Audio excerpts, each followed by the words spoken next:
India TV YouTube channel को subscribe करें और बेल आइकन दबाएं।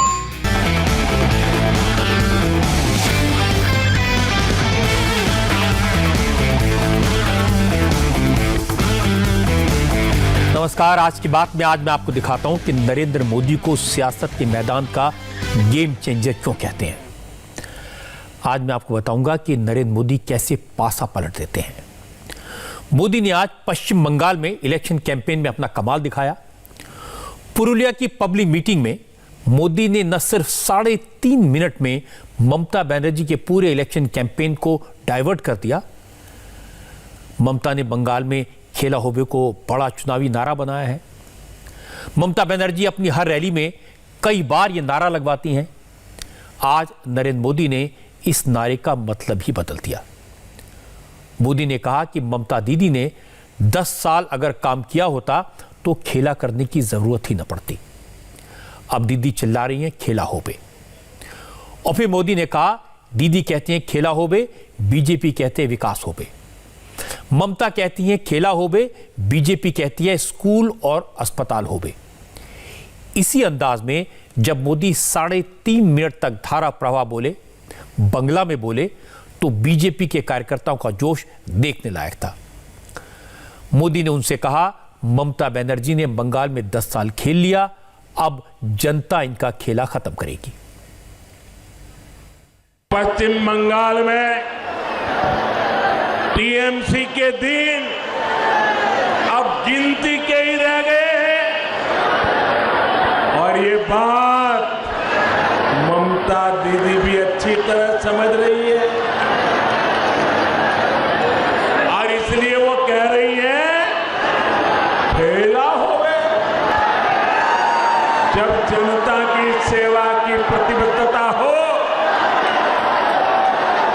जब बंगाल के विकास के लिए दिन रात एक करने का संकल्प हो,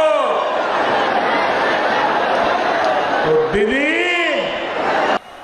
खेला नहीं खेला जाता, दीदी खेला नहीं खेला जाता। और इसलिए दीदी बोले खेला हो गए, बीजेपी बोले चाकरी हो गए। दीदी बोले खेला हो गए, बीजेपी बोले विकास हो गए। दीदी बोले खेला हो गए, बीजेपी बोले शिक्षा हो गए। दीदी बोले खेला हो गए, बीजेपी बोले महिला देर उत्थान हो गए। दीदी बोले खेला हो गए, बीजेपी बोले যুব শক্তির সম্পূর্ণ বিকাশ হবে। দিদি বলে খেলা হবে, বিজেপি বলে সবার পাকা বাড়ি হবে। দিদি বলে খেলা হবে, বিজেপি বলে প্রত্যেক ঘরে কল হবে আর কলে পরিষ্কার জল হবে। দিদি বলেন খেলা হবে, বিজেপি বলে গ্রামে গ্রামে জন সুবিধা হবে। দিদি বলেন খেলা হবে, বিজেপি বলে হাসপাতাল হবে। দিদি বলেন খেলা হবে, বিজেপি বলে স্কুল হবে। দিদি স্কুল হবে। দিদি ও দিদি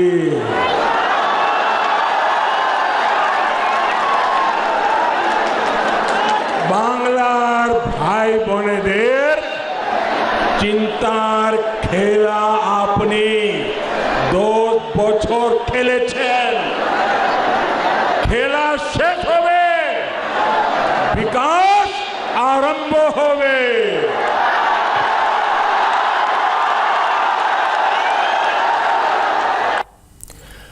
ममता बनर्जी बंगाली बनाम बाहरी को मुद्दा बना रही हैं, बीजेपी का डर दिखा रही हैं, बीजेपी हिंदुत्व को मुद्दा बना रही है, टोलाबाजी बड़ा इशू है, मुसलमानों के प्रति ममता का तुष्टीकरण एक बड़ा मुद्दा है पश्चिम बंगाल में।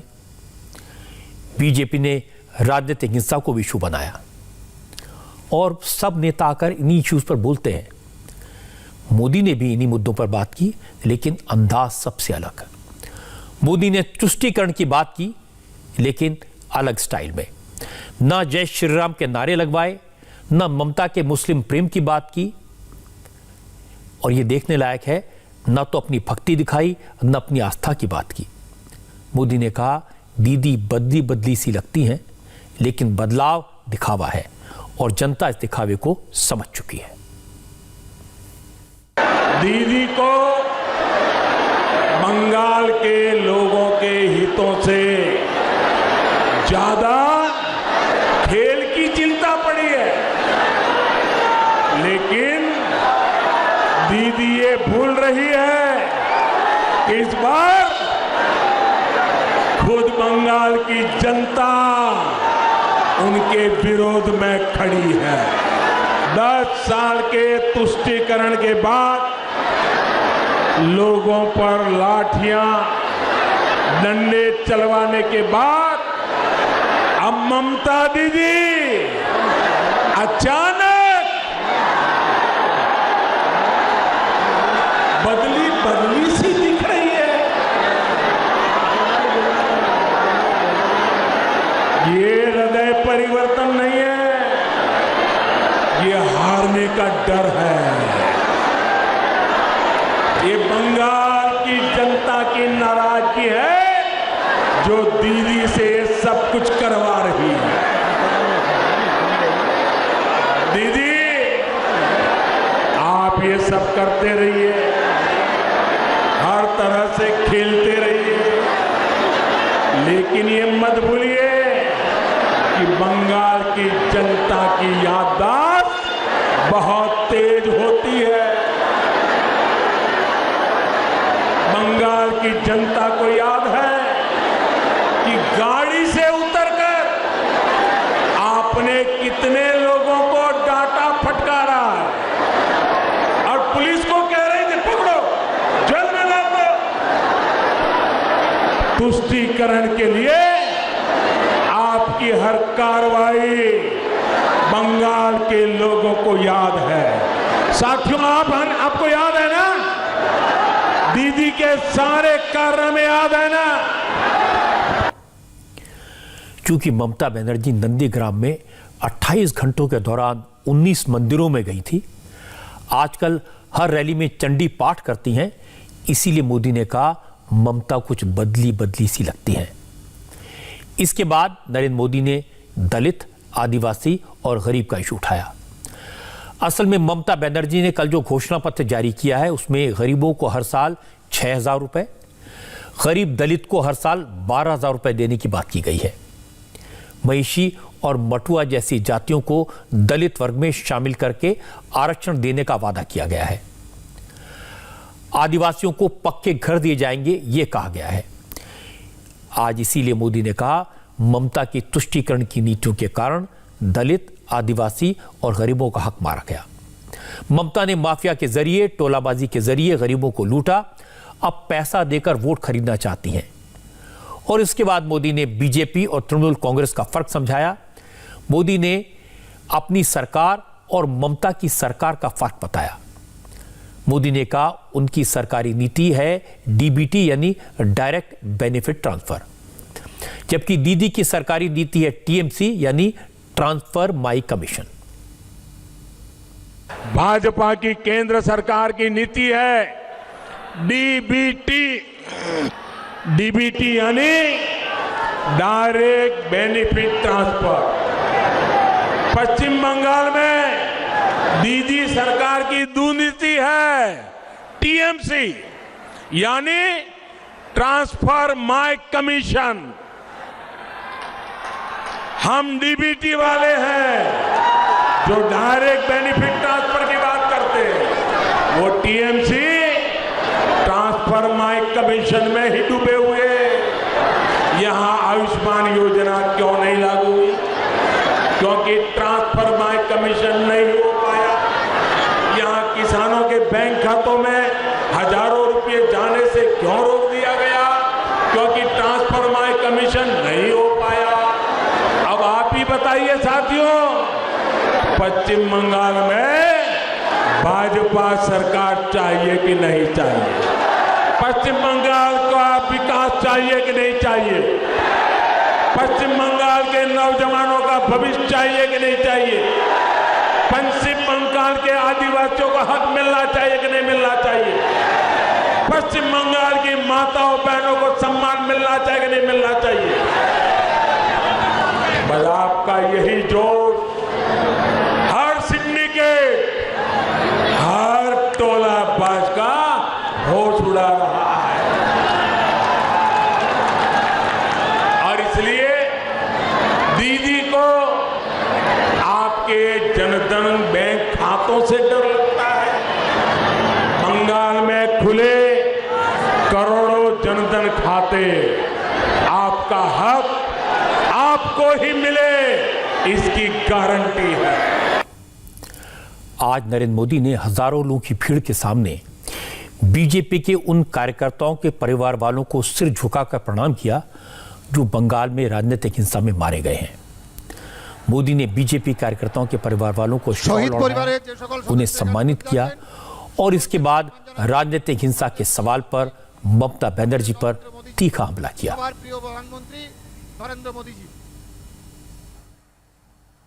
क्या हालत बना दी है दीदी ने बंगाल की। क्राइम है, क्रिमिनल है, लेकिन जेल में नहीं है। माफिया है, घुसपैठिए हैं, लेकिन खुलेआम घूम रहे हैं। सिंडिकेट है, स्कैम है, लेकिन कार्रवाई नहीं होती है। साथियों, आज मुझे वो परिवार आशीर्वाद देने आए हैं जिन्होंने दीदी के अत्याचारों को सहा है। किसी ने अपने को खोया है, परिवार के लोग शहीद हो गए हैं। ये पुरुलिया के वो परिवार है जिन्हें दीदी के विरोध की सजा दी गई, फांसी पर लटका दिया गया। इनके परिवार के नौजवानों को फांसी पर लटका दिया गया, गोलियां मार करके निर्ममता से हत्या कर दी गई। खुलेआम ये धमकी दी गई कि बीजेपी का साथ दोगे तो यही होगा। ये किस तरह का राज चला रही हैं आप दीदी। अभी कल रात ही 24 उत्तर परगना में कई जगहों पर बमबाजी हुई है, बम फेंके गए हैं, बीजेपी कार्यकर्ताओं को निशाना बनाया गया है। ये स्थिति ठीक नहीं है। मैं बंगाल के लोगों को विश्वास दिलाता हूं, हर भाजपा कार्यकर्ता को विश्वास दिलाता हूं, 2 मई को बीजेपी की सरकार बनने के बाद हर अत्याचारी पर कानून के मुताबिक कार्रवाई होगी। क्रिमिनल, माफिया और भ्रष्टाचारी को कानून जेल के हवाले करके रहेगा। मोदी ने पुरुलिया में बीजेपी कार्यकर्ताओं पर हमले और बमबाजी की बात की और इसके थोड़ी देर बाद ही नंदीग्राम से हिंसा की खबर आई। नंदीग्राम में केंद्रीय मंत्री धर्मेंद्र प्रधान की चुनावी रैली में हमला हुआ। इस हमले में बीजेपी का एक कार्यकर्ता जख्मी हुआ है। धर्मेंद्र प्रधान नंदीग्राम में शुभेंदु अधिकारी के लिए कैंपेन करने गए थे। नंदीग्राम के सोनचुरा में उनकी पब्लिक मीटिंग हो रही थी, इसी दौरान हमला हुआ। इसमें बीजेपी नेता पूरन चंद्र पात्रो का सिर फट गया। जख्मी कार्यकर्ताओं को धर्मेंद्र प्रधान ने हॉस्पिटल पहुंचाया, चुनाव आयोग से शिकायत की। बीजेपी ने नंदीग्राम में और पहला मिलिट्री फोर्स लगाने की मांग की।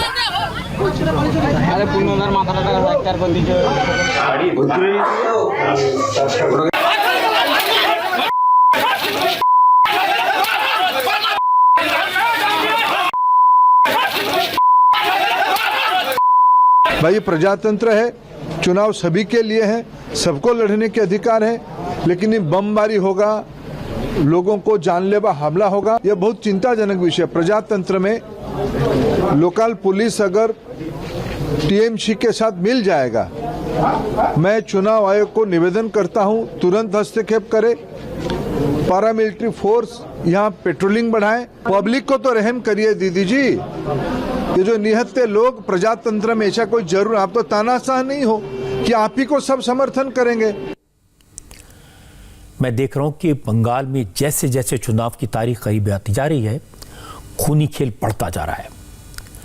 कल से 3 जगहों पर बमबाजी और जिंदा बम बरामद होने की खबरें आ चुकी हैं।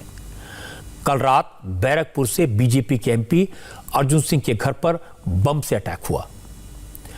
हावड़ा में भी 2 गुटों की भिड़ंत हुई, दोनों तरफ से बम चले। हावड़ा में 2 लोगों के बीच झगड़ा हुआ और फिर बमबाजी शुरू हो गई। मुर्शिदाबाद में दर्जनों बम बरामद हुए, पुलिस ने बमों को डिफ्यूज किया। बैरकपुर में बेखौफ बमबाजों ने 15 जगहों पर बम फेंके। बैरकपुर से बीजेपी के एमपी अर्जुन सिंह के घर पर बम फेंका गया। उनके घर लगे सीसीटीवी कैमरे तोड़ दिए गए।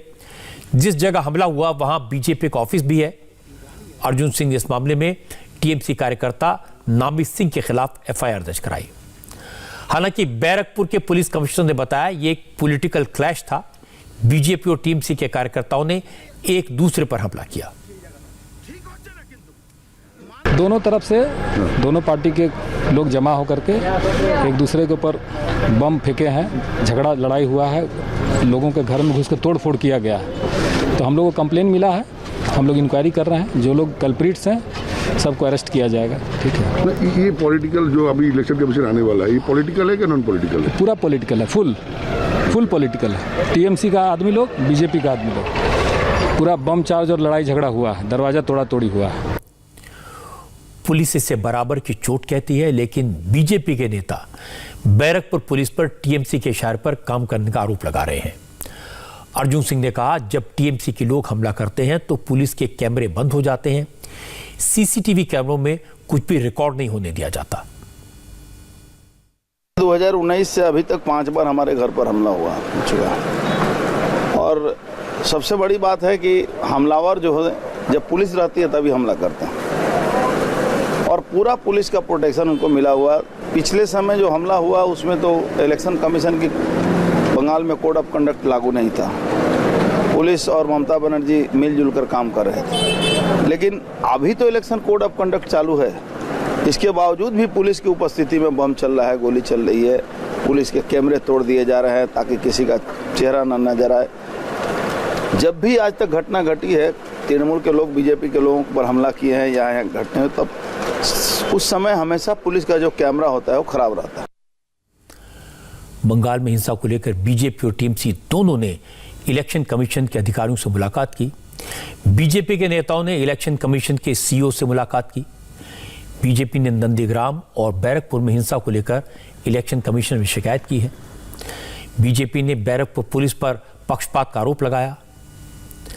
ममता बनर्जी पर मॉडल कोड ऑफ कंडक्ट के वायलेशन की शिकायत भी की। नंदीग्राम के इशू पर डेरेक ओब्रायन के नेतृत्व में तृणमूल कांग्रेस के नेताओं का एक डेलीगेशन चुनाव आयोग के अफसरों से मिला। बंगाल के चुनाव में बीजेपी तृणमूल कांग्रेस के मुकाबले नई पार्टी है। बीजेपी के पास अपना कहने को कोई बड़ा बंगाली फेस भी नहीं है, जबकि ममता बनर्जी बंगाल के चप्पे चप्पे से वाकिफ हैं और बंगाल का बच्चा बच्चा उनको जानता है। तृणमूल के कार्यकर्ता हर इलाके में फैले हैं, पर बीजेपी के पास कार्यकर्ताओं का इतना बड़ा नेटवर्क नहीं है। इसलिए बंगाल में बीजेपी का पूरा कैंपेन मोदी के नाम पर है, मोदी के काम पर है। जो लोग ममता बनर्जी की पार्टी के नेताओं से नाराज हैं, उन्हें एक विकल्प की तलाश है, और वो मोदी के रूप में उन्हें दिखाई देता है। वैसे भी नरेंद्र मोदी जबरदस्त कैंपेनर हैं। इलेक्शन के दौरान उनकी ऊर्जा अलग दिखाई देती है, और जैसा मैंने कहा कि ममता बनर्जी भी कम खूंखार कैंपेनर नहीं है। ममता बनर्जी आजकल अपने आप को घायल शेरनी कहती हैं। ममता बनर्जी के पैर में चोट है, इसके बाद भी ममता व्हील चेयर पर बैठकर जबरदस्त कैंपेन कर रही हैं। आज भी ममता बनर्जी ने पश्चिमी मेदिनीपुर में 2 और खड़गपुर में 1 रैली की और हर जगह ममता ने बीजेपी को गुंडा पार्टी, दंगाबाज पार्टी, लुटेरा पार्टी और ऐसे कई नामों से पुकारा। ममता ने बीजेपी को गरीब विरोधी, दलित विरोधी और महिला विरोधी बताया। बंगाल के लोगों से कहा, अगर बीजेपी दूसरे राज्यों से ट्रेन से भी गुंडों को लाए तो डरे नहीं। अगर बीजेपी के कार्यकर्ता घरों में डराने आए तो महिलाएं भी करछी और खुरपी से उनका मुकाबला करें। इसके बाद ममता ने लोगों से फिर पूछा, खेला होबे? বিজেপির মতো একটা দাঙ্গাবাজ পার্টি, দখলদারি পার্টি, মানুষের ঘর দখল করার পার্টি, মহিলাদের উপর অত্যাচার করার পার্টি, দলিতদের উপর অত্যাচার করার পার্টি, দলিতদের উপর সাধারণ মানুষের উপর অত্যাচার করার পার্টি, আমি এই পার্টিকে সমর্থন করি না। তাই বলি, খেলা হবে? মা বোনেরা আমার, খেলা হবে? হাতা খুন্তিতেও কিন্তু খেলা হয়। খেলা হবে? খেলা হবে ভাই বোনেরা আমার, খেলা হবে। শুরু হোক তাহলে 27 তারিখ থেকে খেলা হবে। আর যদি কেউ বিজেপি ট্রেনে করে লোক নিয়ে এসে আর বাসে করে লোক নিয়ে এসে আর গুন্ডামি করে, এমনকি যদি কাউকে দিয়ে ভয়ও দেখায়, একটাও ভয় পাবেন না। चूंकि आज नरेंद्र मोदी ने अपनी चुनावी सभा में केंद्र सरकार की योजनाएं गिनवाई, वो योजनाएं जिनका फायदा बंगाल के लोगों को नहीं मिल रहा। मोदी ने बताया कि केंद्र सरकार ने बंगाल को कितना पैसा दिया, क्या क्या मदद की।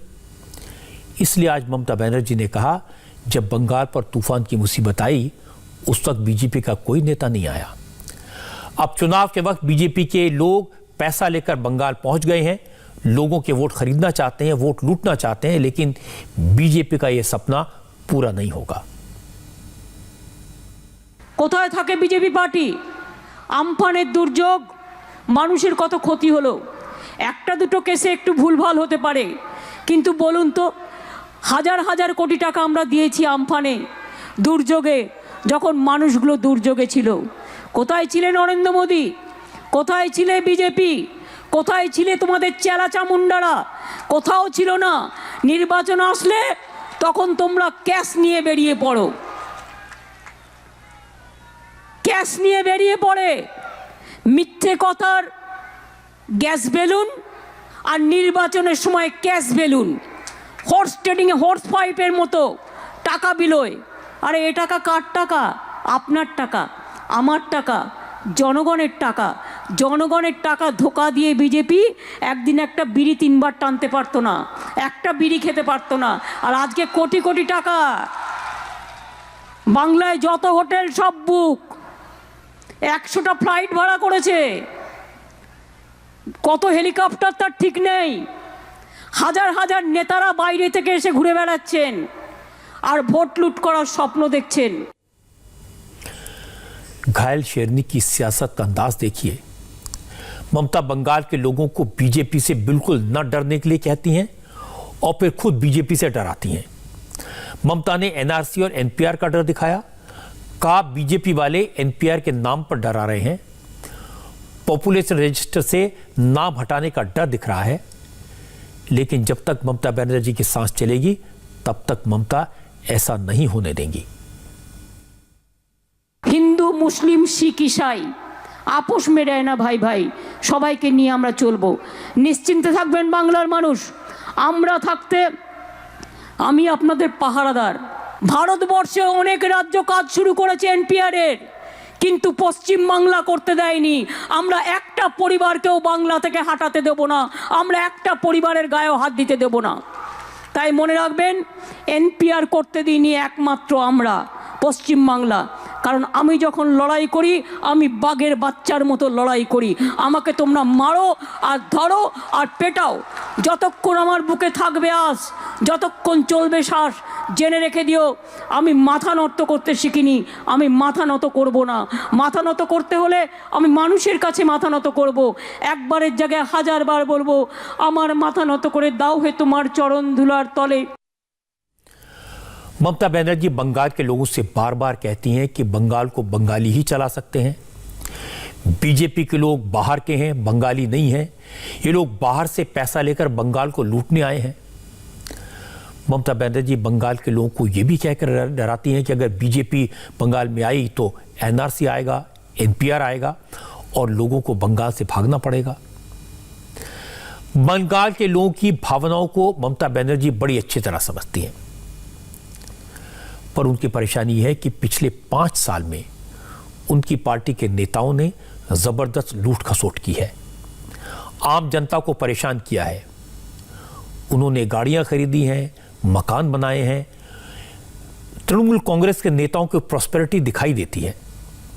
इसलिए चाहे लोग ममता बनर्जी से नाराज ना हो, लेकिन उनके लोकल लीडर से परेशान हैं और उनसे छुटकारा पाना चाहते हैं। टोलाबाजी और कटमनी से निजात पाना चाहते हैं। अब सब कुछ इस बात पर डिपेंड करता है कि लोगों को भरोसा हो कि बीजेपी उनको एक अच्छा विकल्प दे पाएगी, रोज रोज की कटमनी और टोलेबाजी से बचा पाएगी, तभी वो बीजेपी के लिए साथ खड़े होंगे। क्या कोरोना की वजह से कई राज्यों में लॉकडाउन फिर से लग सकता है? इस पर बात करेंगे, लेकिन पहले 20 सेकंड का स्पॉन्सर मैसेज।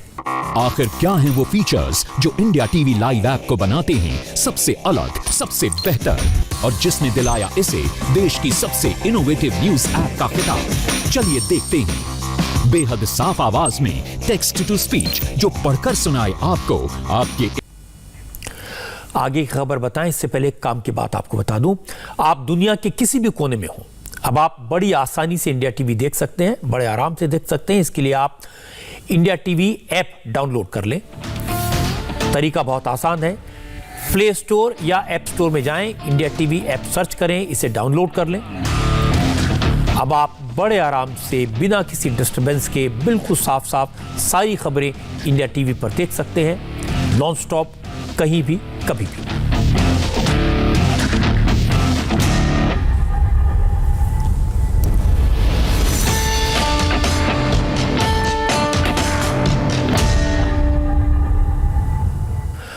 और अब बात करते हैं कोरोना के खतरे की। कोरोना की सेकंड वेव डेंजरस होती जा रही है। देश में पिछले 24 घंटे में करीब 36,000 नए मरीज मिले हैं। इनमें से 25,833 मरीज सिर्फ महाराष्ट्र में मिले हैं। जैसे जैसे कोरोना की रफ्तार बढ़ रही है, वैसे वैसे लोगों के मन में लॉकडाउन का डर बढ़ता जा रहा है। जहां भी जाओ लोग पूछते हैं क्या फिर से लॉकडाउन लगेगा। लोग एक ही बात कहते हैं कि अगर लॉकडाउन लगा तो बर्बाद हो जाएंगे। सबसे ज्यादा डर उन लोगों को है जो रोज कमाते हैं और रोज खाते हैं। रेहड़ी पटरी वाले हैं, छोटे दुकानदार हैं, छोटे ढाबे चलाते हैं, रेस्टोरेंट चलाते हैं। ऐसे लोगों को कोरोना से ज्यादा खौफ लॉकडाउन का है। नाइट कर्फ्यू भी लग गया है इस समय, और आगे जाके अगर लॉकडाउन लग गया तो वैसे ही गरीब आदमी तो वैसे ही मर जाएगा, क्योंकि अभी 1 साल पहले 1 साल हुआ है लॉकडाउन लगे हुए, अभी खुले हुए 4 महीने नहीं हुए। दोबारा लग गया तो वैसे ही जो अब तो पूंजी पसारा भी नहीं है कि कुछ गुजारा कर लें, अब तो पैसे भी ख़त्म हैं। अब तो 2-5 रुपये का बिजनेस करके, धंधा करके अपना घर चला रहे हैं। कोई सेविंग कुछ है नहीं है कि सेविंग करके आप लंबी रेस लड़ सको। सैलरी पे काम कर रहे हैं और जो पहले हमको काम दिया जाता था उससे डबल काम कर रहे हैं। स्टाफ को भी आधा कर दिया है। नौकरी पहले से खतरे में थी और अब जैसे कि मामले बढ़ रहे हैं तो अब लग रहा है कि अब इस बार फिर से जा सकती है। तो सर इस चीज़ का डर है हमें कि लोगों की थोड़ी सी लापरवाही की वजह से बहुत से लोगों का बहुत नुकसान हो सकता है। धंधे का प्रतिशत जो है कि आधे से भी कम हो चुका है और 6 महीने 8 महीने घर पे बैठे तो उससे भी जो जमा पूंजी थोड़ी बहुत थी वो बैठ के खाई है। तो अब आगे अगर लॉकडाउन लगता है तो अब तो जमा पूंजी भी नहीं है कि कुछ बैठ के घर पे खा पी सकें। लॉकडाउन से तो इतना डर है कि पूरा जीवन तबाह हो जाएगा लोगों का, क्योंकि पिछला 1 साल का लॉकडाउन लोग अभी झेल नहीं पाए थे। दोबारा लॉकडाउन के कगार पर पहुंच रहे हैं हम। अगर लॉकडाउन लग गया तो पूरी जीवन शैली सबकी खराब हो जानी है। ये बात सही है। 1 साल लोगों ने तकलीफ झेली है। अब लोगों को डर है अगर फिर से लॉकडाउन लगा तो रोजी रोटी बंद हो जाएगी। और लोगों को यह डर इसलिए लग रहा है क्योंकि कई शहरों में एक बार फिर से सख्ती शुरू की गई है। भोपाल और इंदौर में नाइट कर्फ्यू है। पंजाब के 9 जिलों में भी रात 9 बजे के बाद से कर्फ्यू लगाया गया है। महाराष्ट्र के 10 जिलों में सख्ती है, पाबंदियां हैं। गुजरात के अहमदाबाद, राजकोट, सूरत जैसे बड़े शहरों में नाइट कर्फ्यू है और ये सब इसलिए क्योंकि कोरोना के केसेस तेजी से बढ़ने लगे हैं। पंजाब में एक दिन में 2039 केसेस सामने आए। अकेले जालंधर में 500 से ज्यादा नए मरीज मिले। पिछले 3 दिनों में 100 से ज्यादा लोगों की मौत हो चुकी है और इस वक्त पंजाब के हॉस्पिटल्स में करीब 300 लोग ऑक्सीजन सपोर्ट पर हैं। हालात लगातार बिगड़ रहे हैं। इसलिए आज कैप्टन अमरिंदर सिंह ने कहा, अगर लोगों ने खुद सावधानी नहीं बरती तो सरकार को सख्ती करनी पड़ेगी। ये साडा वास्ते बहुत क्रिटिकल सिचुएशन है and I am going to be very tough on this. I know कईयां नूं पसंद नहीं होना, but that is my duty and I will do it. But to start with, I think today we will enforce curfew from 9 o'clock, not 11 o'clock. I am going to start that today. We will have to cut down on movement. I hope people understand कि mask पाना पऊ, हाथ धोने पैणगे, for God's sake तुसी अपने पंजाबियों की जाना बचाइए। And I till such time ये जेडे 7 डिस्ट्रिक्ट ने there I am bringing forward curfew from 9 o'clock. एक तो ये है, चाहे लोगों को पसंद होए, we will restrict movement, we will restrict gatherings, we will do everything in our powers to ensure that this disease does not spread. मैं अमरिंदर सिंह की मजबूरी समझ सकता हूँ। कोई चीफ मिनिस्टर नहीं चाहता कि अपने राज्य में पाबंदियां लगानी पड़े, लेकिन क्या करें, मजबूरी है। पंजाब की तरह गुजरात में भी कोरोना के केस तेजी से बढ़ने लगे हैं। एक दिन में 1276 नए मामले सामने आए हैं। अहमदाबाद में 304 और सूरत में कोरोना के 395 मरीज मिले। इसलिए अब गुजरात में भी पाबंदियां लागू होने लगी हैं। अहमदाबाद, सूरत, वडोदरा और राजकोट में नाइट कर्फ्यू लगाना पड़ा है। अहमदाबाद में बस सर्विस बंद कर दी गई है। जिम और पार्क्स अगले आदेश तक बंद कर दिए गए हैं। शहर के सभी मॉल्स और मल्टीप्लेक्स वीकेंड पर बंद रहेंगे। अहमदाबाद के साथ-साथ सूरत, राजकोट, वडोदरा, जामनगर, भावनगर और गांधीनगर में स्कूल और कॉलेज 10 अप्रैल तक बंद रहेंगे। पिछले साल भी शुरुआत में इसी तरह की पाबंदियां लगानी पड़ी थी और इसके बाद लॉकडाउन लगा था। इसलिए गुजरात के लोगों के मन में डर है, लेकिन आज चीफ मिनिस्टर ने इस डर को खत्म करने की कोशिश की। विजय रूपाणी ने कहा कि गुजरात में कोरोना को काबू में करने के लिए सरकार सख्त कदम उठाएगी, लेकिन लॉकडाउन नहीं लगेगा। दिल्ली के लोगों के मन में भी लॉकडाउन का डर है, कर्फ्यू की आशंका है, क्योंकि दिल्ली में भी कोरोना का ग्राफ तेजी से बढ़ने लगा है। आज ही 607 नए केसेस सामने आए, लेकिन चीफ मिनिस्टर अरविंद केजरीवाल ने लोगों से कहा, डरे नहीं, घबराए नहीं, लॉकडाउन लगाने जैसे हालात अभी नहीं है। पिछले कुछ हफ्तों के अंदर एक वक्त ऐसा था जब 100-125 केसेस डेली के ऊपर हम लोग पहुंच गए थे, लेकिन पिछले कुछ दिनों में, खासकर पिछले 3 दिन में थोड़ी बढ़ोतरी ज़्यादा देखने को मिली है और कल 500 से ज़्यादा केसेस देखने को मिले। तो उसको ध्यान में रखते हुए आज हम सब लोगों ने हमारे सरकार में इसके ऊपर चिंता की। सबसे पहले तो मैं ये कहना चाहता हूँ कि बढ़ोतरी है, लेकिन मामूली है, ज़्यादा घबराने की बात नहीं है। चूँकि केसेस बहुत ज़्यादा कम हो गए थे, तो जब हम परसेंटेज के तौर पे देखें तो इतने परसेंट ज़्यादा लगता है, लेकिन नंबर्स के तौर पे जैसे मैंने बताया, पहले 6000-7000 केस होते थे, अब 500 करीब केस हैं। तो घबराने की बिल्कुल ज़रूरत नहीं है, नंबर 1। और नंबर 2, हम बहुत बारीकी से पूरी स्थिति पे नज़र रखे हुए हैं। जो भी करने की ज़रूरत है, हम वो सारे कदम उठा रहे हैं। ये बात सही है कि घबराने की जरूरत नहीं है, लेकिन कोरोना से डर के रहने की जरूरत है। लोग डर रहे हैं कि लॉकडाउन ना लग जाए। मुझे लगता है अब देश में लॉकडाउन लगाने की नौबत तो नहीं आएगी, इसलिए लॉकडाउन का डर तो बेकार है, लेकिन कोरोना से डरना नहीं छोड़ना चाहिए। मैंने केंद्र सरकार के अफसरों से बात की है, हेल्थ मिनिस्ट्री के अफसरों से बात की है। सबका कहना है कि ये सही है कि कोरोना बढ़ रहा है, तेजी से फैल रहा है, कोरोना की सेकंड वेव शुरू हो चुकी है, लेकिन हालात इतने बुरे नहीं हैं जितने पिछले साल थे। अब लॉकडाउन लगाने की नौबत नहीं आएगी, ये सबको पूरी उम्मीद है। पिछले साल ये वायरस, ये महामारी बिल्कुल नई थी। देश में हेल्थ वर्कर्स इसके लिए तैयार नहीं थे, डॉक्टर्स इसके लिए तैयार नहीं थे, हेल्थ सेंटर्स पर्याप्त मात्रा में नहीं थे, पीपीई किट हमारे पास नहीं थी, सैनिटाइजर्स नहीं थे और हॉस्पिटल्स में वेंटिलेटर्स नहीं थे। लेकिन जब लॉकडाउन लगा तो इन सारे इंतजामात करने की कोशिश की गई और लॉकडाउन इसीलिए लगाया गया था। पिछले 1 साल के अनुभव ने बहुत कुछ सिखाया है। अफसरों का कहना है कि जिन इलाकों में कोरोना के केसेस बढ़ेंगे उन इलाकों में पाबंदियां लगेंगी, सख्ती होगी। स्कूल, कॉलेज, जिम, मंदिर, मस्जिद और सिनेमा हॉल जैसी जगहों को बंद करना पड़ेगा, लेकिन लॉकडाउन नहीं लगेगा। अधिकारियों ने बताया कि पिछले साल वैक्सीन नहीं थी, अब वैक्सीन है, वैक्सीनेशन का काम शुरू हो गया है, इसलिए लॉकडाउन की आशंका बहुत कम है।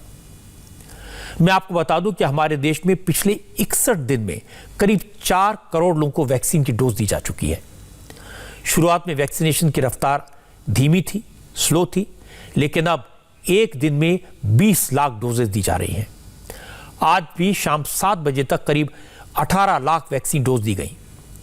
और मैं आपको बता दूं कि अब तक हेल्थ वर्कर्स और फ्रंटलाइन वॉरियर्स के अलावा करीब 1 करोड़ 30 लाख बुजुर्गों को कोरोना का टीका लग चुका है और यह संख्या लगातार बढ़ रही है। लेकिन अब कुछ राज्य कह रहे हैं कि अब वैक्सीन के लिए उम्र की सीमा खत्म कर दी जाए। अरविंद केजरीवाल ने आज कहा कि अगर केंद्र सरकार वैक्सीन सप्लाई करे और परमिशन दे तो दिल्ली सरकार 3 महीने में दिल्ली में 18 साल से ज्यादा उम्र के सभी लोगों को वैक्सीन देने के लिए तैयार है। अभी जो इतना स्ट्रिक्ट रेस्ट्रिक्शन किया हुआ है कि 60 साल के ऊपर ही वाले लगाएंगे, 45 साल से ऊपर वो जिनको कोमोर्बिडिटी है, बहुत ज़्यादा वो किया हुआ है, सख्त किया हुआ है कि ये लगा सकता है, ये नहीं लगा सकता, ये केवल ये एलिजिबल है, वो एलिजिबल नहीं है। मेरा उनसे निवेदन है कि अब हमारे देश के अंदर काफ़ी प्रोडक्शन वैक्सीन का बढ़ गया है और अब ये वैक्सीन खोल देनी चाहिए। जो बताते हैं 18 साल से कम वालों को नहीं लगानी, उनको छोड़ के अब हमें एक ऐसी, अभी हम ये लिस्ट जारी कर रहे हैं कि कौन एलिजिबल है, कि 60 साल से ऊपर वाले एलिजिबल हैं, 45 साल से ऊपर वाले वो एलिजिबल है जो कोमोर्बिडिटी है। उसकी बजाय हमें एक ऐसी लिस्ट बनानी चाहिए कि कौन एलिजिबल नहीं है, कि 18 साल से कम आयु वाले एलिजिबल नहीं है और ये एलिजिबल नहीं है जिनके अंदर ये मेडिकल कंडीशन है। बाकी सबके लिए हमें खोल देनी चाहिए वैक्सीन, हमें अलाउ कर देना चाहिए, वॉक इन कर देना चाहिए, हर जगह केवल वॉक इन कर देना चाहिए। जैसे नॉर्मल वैक्सीन लगती है ऐसे ये भी वैक्सीन लगनी चालू हो जाएगी। अगर केंद्र सरकार अलाउ कर देती है वैक्सीन लगवाना किस सबको, और अगर हमें वैक्सीन की सफिशेंट सप्लाई मिल जाती है तो आज हम लोगों ने प्लान बनाया कि हम 3 महीने के अंदर पूरी दिल्ली को वैक्सीन लगा सकते हैं। तो मेरी केंद्र सरकार से ये भी अपील है कि अब इसको डिसेंट्रलाइज करके ज़्यादा इसके ऊपर कंट्रोल ना रखा जाए और राज्य सरकारों को अपने तरीके से वॉर फुटिंग के ऊपर वैक्सीन लगाने की इजाज़त दी जाए। कैप्टन अमरिंदर सिंह ने भी कहा कि कोरोना की वैक्सीन अब सबको देनी चाहिए। केंद्र सरकार को 18 साल से ज़्यादा उम्र के लोगों को, सब लोगों को वैक्सीन की डोज देने की परमिशन दे देनी चाहिए। Please go to the doctor. साडा ये प्रॉब्लम हो रही है ना, पंजाबियों की साड़ी आदत है कि ज़्यादा ताईं अखीरला दम नहीं रहता, पहुँचाते नहीं डॉक्टर को कि ठीक हो जाएंगे, मौसम बदल गई जी, फलाना हो गया, टिमका हो गया। And result is we end up in the hospitals too late. It is not restricted to anyone today. I've even requested the Prime Minister that 30% of my cases in Punjab are of children under the age and people under the age of 50. For God's sake, allow us to give them injections. Let us allow the judiciary to get injections so that courts can start functioning. Let us allow bus conductors, let us conduct anybody who has a public dealing, let us allow us to give them. I hope they will permit it. ये बात सही है कि captain Amarinder Singh हो या अरविंद केजरीवाल, दोनों मुख्यमंत्रियों की राय से मैं सहमत हूं। देश में वैक्सीन की कमी नहीं है, प्रोडक्शन बढ़ गया है और तेजी से बढ़ाया भी जा सकता है और कोरोना को रोकने का एक ही उपाय है, वो है वैक्सीन। क्योंकि अब पाबंदियां लगाने से, लॉकडाउन लगाने से कोई फायदा नहीं होगा। इसलिए अब वैक्सीनेशन को वॉर फुटिंग पर करना चाहिए। वैक्सीनेशन की रफ्तार को तेजी से बढ़ाने की जरूरत है।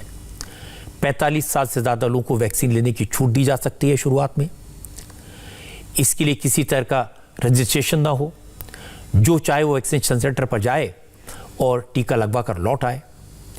किसी तरह की फॉर्मेलिटी, किसी तरह की बंदिश नहीं होनी चाहिए। ना डॉक्टर का सर्टिफिकेट, ना रजिस्ट्रेशन का चक्कर, ना अपॉइंटमेंट लेने का झंझट।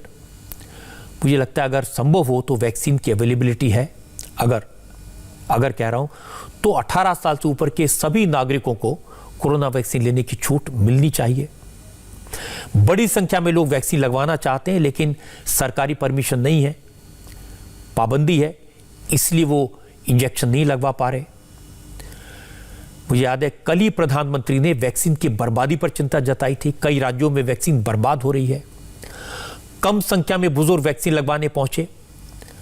अगर सरकार 18 साल से ऊपर उम्र के सभी लोगों को वैक्सीन लगवाने की छूट देती है तो इस समस्या से भी निजात मिल सकती है।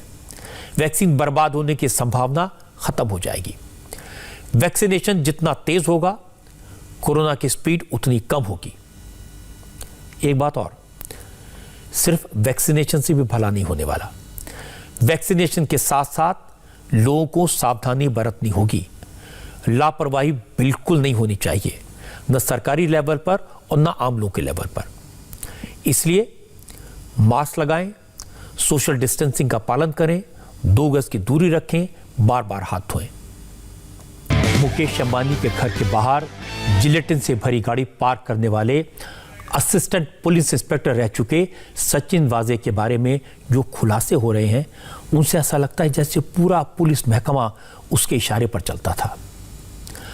असिस्टेंट इंस्पेक्टर रैंक का पुलिस वाला किस तरह से खुद को कानून से ऊपर समझने लगा था, सचिन वाजे इसका परफेक्ट एग्जाम्पल है। क्राइम इंटेलिजेंस यूनिट में सचिन वाजे की टीम में शामिल एपीआई रियाज काजी ने एनआईए को बताया कि सीआईयू में यह बात हर कोई जानता था कि सचिन वाजे की पहुंच ऊपर तक है, वो बहुत ताकतवर है, इसलिए वाजे जो कहता था उसके साथियों को उसका पालन करना ही पड़ता था। रियाज काजी ने एनआईए को दिए गए अपने बयान में बताया कि इस केस की जांच के दौरान उन्होंने जो भी सीसीटीवी फुटेज और डीवीआर जब्त किए वो सब सचिन वाजे के आदेश पर थे। सचिन वाजे टीम को लीड कर रहा था, इसलिए किसी की हिम्मत नहीं हुई उनसे यह पूछने की कि बिना किसी कागजी कार्रवाई के, बिना किसी लिखित ऑर्डर के, क्राइम ब्रांच के सरकारी दस्तावेजों में एंट्री के बगैर वो सीसीटीवी फुटेज और डीवीआर क्यों और कैसे जब्त कर रहे हैं। रियाज काजी ने कहा कि वो सिर्फ जांच टीम का हिस्सा थे, उन्हें न तो किसी कॉन्स्पिरेसी के बारे में जानकारी थी और न ही वो इसमें किसी तरह से शामिल थे। एक और हैरान करने वाली बात यह सामने आई कि सचिन वाजे एपीआई था, लेकिन उसके पास मर्सिडीज, लैंड क्रूजर जैसी 7 एक्सपेंसिव गाड़ियां थी। और आप जानकर चौंक जाएंगे कि कोई भी गाड़ी उसके नाम पर नहीं थी और ना ही उसने कोई गाड़ी खरीदी थी। मुकेश अंबानी के घर के बाहर जिलेटिन भरी गाड़ी पार्क करने के केस में अब तक 5 गाड़ियों का रोज सामने आ चुका है। ये 5 गाड़ियां सचिन वाजे की थी। स्कॉर्पियो और इनोवा का जिक्र पहले हो चुका है, इसकी डिटेल मैं आपको बता चुका हूं। अब इस केस से जुड़ी 2 मर्सिडीज गाड़ियां और एक लैंड क्रूजर प्राडा, ये भी एनआईए के ऑफिस में लाई गई। Sachin assistant police inspector rank का अफसर था, जिसकी तनख्वाह 50,000 रुपए थी। वो 1 करोड़ से ज्यादा की लैंड क्रूजर प्राडा जैसी कार का इस्तेमाल कर रहा था। सचिन वाजे के केस में अब मुंबई पुलिस के बड़े बड़े अफसर परेशान हैं। अब कई अफसर बोल रहे हैं। अपने ट्रांसफर से नाराज होकर लंबी छुट्टी पर जाने वाले महाराष्ट्र के सीनियर आईपीएस संजय पांडे ने कहा, एक एपीआई की इतनी हैसियत नहीं है कि इतना बड़ा कांड कर सके। जो उनके बॉस हैं उनसे पूछताछ होनी चाहिए। मैं वही एक बार कह रहा हूँ कि ये सचिन वाजे एपीआई है, उनको बनाने वाले हम सीनियर ऑफिसर्स हैं और उन्होंने जब उनको इतनी मोहलत न दी होती तो आज इस लेवल पे नहीं पहुंचे होते। आज मेरे ख्याल से सचिन वाजे या सब लोगों को अपने मन में ये मलाल जरूर है कि आज वो जो है उनका खौफ है, लेकिन वो खौफ जिस वजह से है वो इलीगल तरीके की वजह से है और उनके ऊपर गलत तरीके से उनको सुपरवाइज किया गया। तो इसलिए मैं सीनियर ऑफिसर्स को ही इनका जवाबदार ठहराता हूँ। बात सिर्फ पुलिस की नहीं है, सचिन वाजे इतने पावरफुल इसलिए बन गए थे क्योंकि उन्हें शिवसेना का, सरकार के बड़े बड़े नेताओं का प्रोटेक्शन था।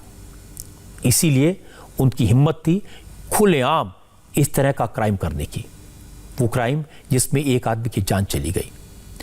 इसलिए जरूरत इस बात की कि सचिन वाजे का असली डायरेक्टर कौन था, उसका आका कौन था, वो किसके इशारे पर काम करता था, इस तक पहुंचना चाहिए। अब बात करते हैं ब्रिटेन की। यहां पर किसान आंदोलन को लेकर भारत को बहुत उपदेश दिए जा रहे थे। पुलिस ने महिलाओं को बेरहमी से क्यों पीटा और फिर अपने बचाव में क्या कहा, इसकी बात करेंगे एक ब्रेक के बाद। जो लोग हमारे देश में पुलिस को बहुत क्रिटिसाइज करते हैं, उनको मैं लंदन पुलिस की तस्वीरें दिखाना चाहता हूं। लंदन में पुलिस ने प्रोटेस्ट कर रही महिलाओं को किस तरह से पीटा, पुलिस ने बुजुर्गों को, महिलाओं को धक्का दिया, सड़क पर गिराया और कैसे लात मुंह से बरसाए, ये देखने वाली बात है। महिलाओं की गलती सिर्फ इतनी थी कि वो सारा नाम की एक लड़की की हत्या के विरोध कर रही थी। 3 मार्च को सारा गायब हो गई थी और करीब 1 हफ्ते बाद उसकी लाश मिली। हत्या का शक एक पुलिस अफसर पर है। इसी के खिलाफ इन दिनों ब्रिटेन में प्रोटेस्ट हो रहे हैं। महिलाएं रिक्लेम द स्ट्रीट के नाम से मुहिम चला रही हैं। इसी मुहिम के तहत लंदन में प्रोटेस्ट हुआ तो पुलिस वाले उन पर टूट पड़े, जबकि ये महिलाएं पीसफुल तरीके से प्रोटेस्ट कर रही थी। लेकिन लंदन की पुलिस ने कोरोना के नाम पर, भीड़ को हटाने के नाम पर इनकी बेरहमी से पिटाई की। पुलिस वालों का कहना है कि महिलाओं ने उनके ऊपर प्लास्टिक की बोतल फेंकी। लेकिन सवाल है, क्या प्लास्टिक बोतल से इतनी चोट लग सकती है कि प्रदर्शन करने वालों को इतनी बुरी तरह पीटा जाए, सड़क पर गिरा गिरा कर उनको मारा जाए? लेकिन लंदन में पुलिस ने यह सब किया और ये सब कैमरे में कैद हुआ। और ये तस्वीरें मैंने आपको इसलिए दिखाई क्योंकि 26 जनवरी को जब दिल्ली में लाल किले पर हमला हुआ था, पुलिस वालों पर ट्रैक्टर चढ़ाने की कोशिश हुई थी। हमने तस्वीरें देखी, पुलिस हाथ बांधे खड़ी थी। तब ब्रिटेन की पार्लियामेंट में दिल्ली पुलिस को कटघरे में खड़ा किया गया था। भारत की लोकतांत्रिक परंपराओं को लेक्चर दिया गया था। ब्रिटिश गवर्नमेंट के बयानों का हवाला देकर हमारे देश में कुछ नेताओं ने भी लोकतंत्र के खतरे में होने की दुहाई दी थी। लेकिन आज जब लंदन की पुलिस ने महिलाओं पर लाठियां चलाई तो न ब्रिटेन की सरकार को लोकतंत्र का ख्याल आया और न हमारे देश में उन नेताओं की जुबान खुली जो उस वक्त ब्रिटेन का हवाला देकर मोदी सरकार को घेर रहे थे। नमस्ते, मैं हूं मीनाक्षी जोशी। वीडियो और खबरों से अपडेट रहने के लिए India TV YouTube channel subscribe करें, बेल आइकन दबाना ना भूलें। जुड़े रहें इंडिया टीवी के साथ।